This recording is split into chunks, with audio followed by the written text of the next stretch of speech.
Hey everybody, it's me, Stephanie. Just coming to you today because I decided I wanted to start documenting my NACA journey. Um, if you're not familiar with what NACA is, it is the Neighborhood Assistance Corporation of America, and they are against predatory lending. You literally will get the best mortgage rate possible, and the kicker is you can buy down your interest rate. So that was something that really grabbed my eye, because if you can buy down your interest rate, then you can also afford more house. So I definitely know, as a single mom of three, that I want a 4-bedroom house. I want us all to have our own room. I want a finished basement. And I also know I want something that I can be in for quite a while. So some of the benefits of NACA is no down payment, no closing cost, no mortgage insurance, no credit score consideration. Now, they will look to make sure that you do pay all of your bills on time. So although your credit score doesn't necessarily matter, it does matter that you have consistently paid your bills on time for, I believe, at least 1 year to 2 years. So you don't have to have perfect credit. And of course, their interest rate is always below market. And then you also can buy it down. So my NACA journey started July 13th of 2019. I went to the first session, and that is where they give you this book. So you get your book, and it has your NACA ID on there, and then you can start the process and set up a meeting.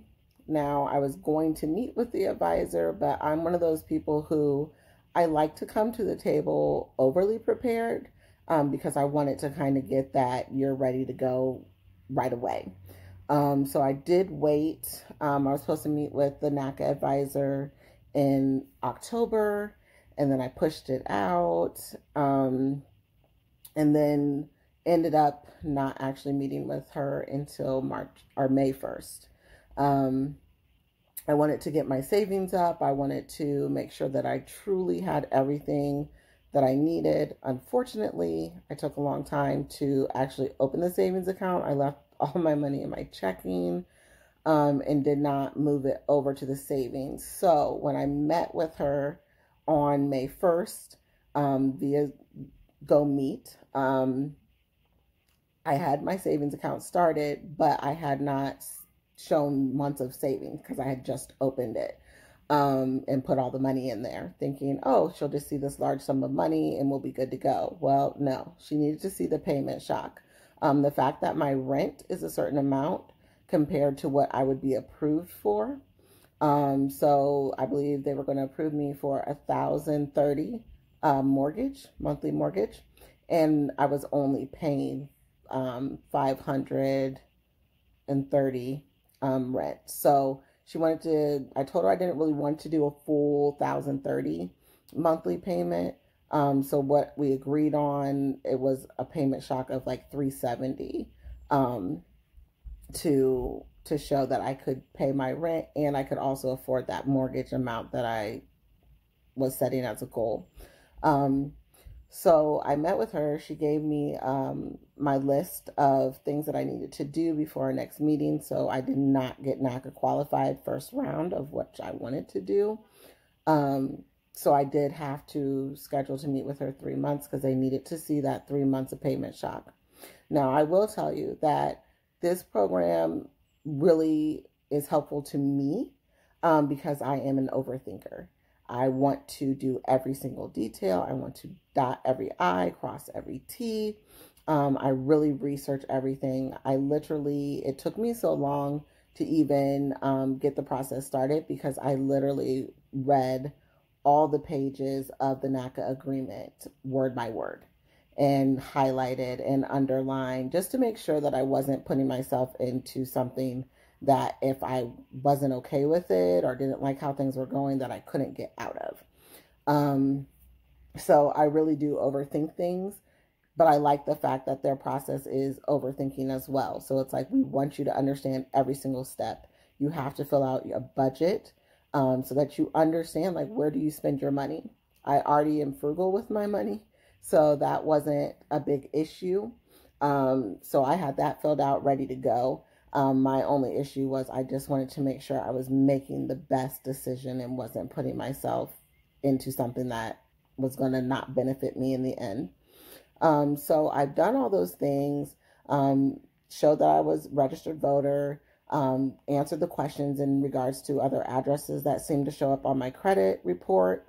And then I also had to upload my student loans, which they will help you if you have student loans. You do have to be on an income-based repayment plan. So if you are not already doing that, if you're just kind of paying whatever they told you, then that's fine. But if you're on something to where you don't have any kind of payment, then they have to take 1%. And that oftentimes is going to be what kills you on your debt to income ratio. So luckily I do have the income-based repayment, and I do have a amount that I pay each month. So that helped me. Also, I had to upload all my credit card information on any cards that have balances, and then upload my statements from my bank account and my savings account monthly, and as well as my pay stubs. So you have to do that until you close. So once you start this process, you are updating monthly, weekly, whichever way it goes. So be prepared to get familiar with their web file. Now, I did all these things. We're coming up on August 3rd, which was the date that she set out the appointment for. She said something on my list of things that I needed to do, my action plan, that she was saying that I needed to enter my budget information into the system. So I kept looking on NACA's site, and I do a lot on my phone and my tablet, so I don't see it the same like it is on Internet Explorer on your computer. So I thought maybe I was missing something, that I was actually supposed to punch in these numbers somewhere. So I called the office today just to say, hey, I have an appointment with my counselor on the 3rd, and I just wanted to make sure, like, if I'm missing something on the site where I'm supposed to enter this in.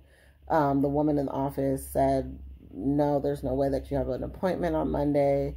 And I was like, no, I do. And she put me on hold for quite a while. Now, let me rewind a bit.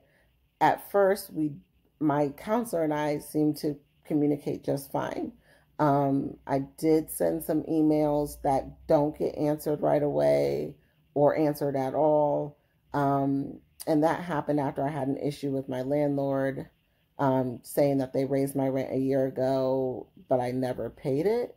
But they also never notified me of late payments or anything. So I freaked out, because that's what I do. And a lot of my friends were like, calm down. And I wanted to be 10 steps ahead. So as an overthinker, I also am a planner. So I messaged, emailed my counselor, told her everything was going on, sent screenshots, and it seemed to kind of rub her the wrong way. She was like, don't ever send me any files in the email. You have to load them to your web file. And I was like, well, I was just trying to get your opinion or expertise on what I should do with the situation. Due to the fact that I never got a rent increase letter. They're trying to now tell me that I, have this back rent that I owe and late fees. And I paid a half a month ahead. So that saved me, but they let all this pile up and I never received notification. So I just wanted to kind of know my rights, but they're not really for that part of the process. So I guess that just kind of threw her off. And since then, it just kind of seems like maybe she's kind of over it and doesn't really get right back to me. But I also understand we are in a pandemic. I work from home. I know the stressors of trying to get so much done and people just wanting you to answer questions all the time. So I am giving her grace on that and just still trying to, make sure, hey, is your family doing well? I always start everything, cordially and just state, hey, this is kind of what I need from you if you could communicate back. So back to today, when the lady came back to the phone, she told me nobody is in the office or works on Mondays but her, that they work through the weekends now. And she said that she would have to reschedule my appointment, because my counselor probably thought back in May that we would be back in the office by August. So she went to go ahead and reschedule me, and she's like, the next one I have is for September 4th. Now remember, everyone, I am a planner. I think 10 steps ahead. So I have been possibly contemplating moving out of the city that I'm currently in. So I have already started sending out resumes as of last week, getting job interviews lined up, seeing where I'm going to be able to get a job that kind of speaks to me and is going to propel me forward in my career. And so I've already started that ball rolling, knowing that come August 3rd, I had all my ducks in a row, all my boxes checked, and I was definitely going to get my approval. So yeah, we're out a whole nother month. So that just kind of really dampened my day. But as the day went on, I had to think, in God's time, all things happen. So obviously I feel and I'm a believer that God has a purpose and there's a reason why everything goes the way it goes in our life. So I'm confident in the fact that possibly, God is saying, look, if you save some more money, you can buy your interest rate down some more. God may know the exact house that I want and need and know how much that's going to cost and knows, that I'm going to need that extra money. So I am confident in that. It's a bummer that, no, I'm not going to be moving forward with this process and finding my dream home in the month of August or September. Now I'm going to have to wait to get qualified in September. So I'm just holding the faith and keeping strong on that and understanding that this is a process. So if you easily get annoyed, NACA is not for someone that's trying to rush through. You have to be patient.